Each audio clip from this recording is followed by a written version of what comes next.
Welcome to AC3TV. I'm Justin Tippett, and tonight we're joined by David Jaffe, Consulting Director of Limebridge Australia. David, welcome back. Hi Justin, good to be back. Oh look, it's a pleasure to get the honour of interviewing you tonight while Sarah's off enjoying Europe. Oh, the honour's all mine, Justin, you know that. Thank you. Now David, in our first episode you told us not to get stuck on goss, and tonight we're going to be talking all about customer effort. What is customer effort? Well, to put it quite simply, customer effort is the work that the customer has to do to get their problem or question resolved. But the totality of the work, not just a narrow part of the work. Okay, so why should contact centres care about customer effort?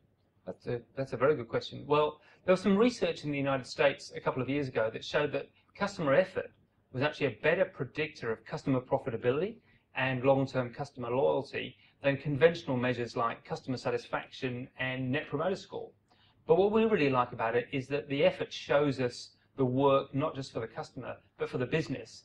So we get a better sense of how better service could be cheaper if we start to understand customer effort. Okay, so if customer effort is so important, should we start asking customers about the customer effort or customer satisfaction? Well, that's really interesting as to whether we even need to ask customers at all. Because we think call centres are absolutely swimming in data that shows us the effort that customers are going to.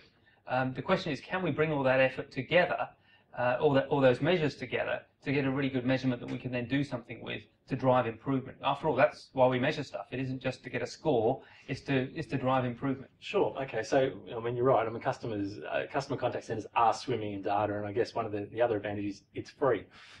So what can they do with all that data? Well, we'd say we can look at three groups of data that will really start to give us some valuable insights.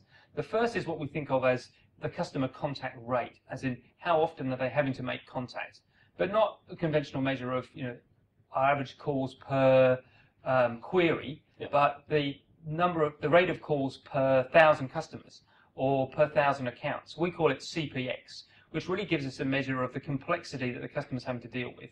So if we can drive that down, we're showing that the business is getting simpler and easier and lower effort for the customer.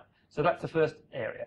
The second is something we'd like to call customer handle time. Okay, so obviously we're at average handle time, but what's customer handle time? Well, customer handle time is handle time measured through the customer's eyes. So it's the time that they spend on the call from picking up the phone, then having to navigate menus or a speech system, then having to wait in a queue, then having to talk to someone, and then potentially at times having to call back and repeat some of that process. So that's the handle time as the customer sees it.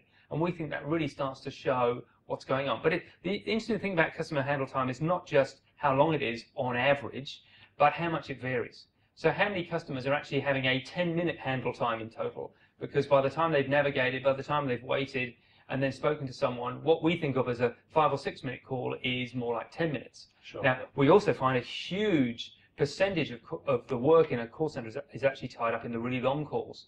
So we've been in centres where 50% of the effort and work in a call centre is tied up in only 20% of the really long calls. So it actually shows us a huge area that we can work on that's both hard for the customer and really valuable for business to get their heads around. Yeah. And then there's one more. The third area of effort is what we call wasted effort, which obviously is very important to the customer. That's things like, do they navigate and then have to turn back in an IVR and retry things or fail? The percentage of repeat calls, which is obviously a wasted effort for the customer.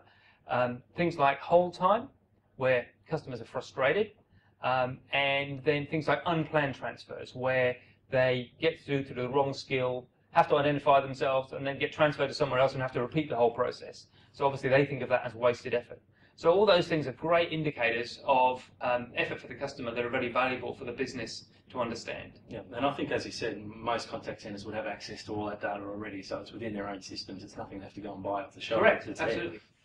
Now, always sounds good in theory, David, as these things do. So can you give me an example of how that's actually worked inside a business and what the expected results would be? Yes, good question. One example that springs to mind is we worked in a call centre where we measured the amount of that wasted effort and found that 60% of the calls were actually examples of the customer ringing back, chasing things that hadn't got resolved first time around. And then we had to look downstream at the process and say, why is that happening? And we found that some of the answers was to bring responsibility, accountability, some of the processes back into the control of the call centre so that they could resolve things better on the first call resolution. And by doing that, we actually dropped that wasted effort from 60% to less than 30%.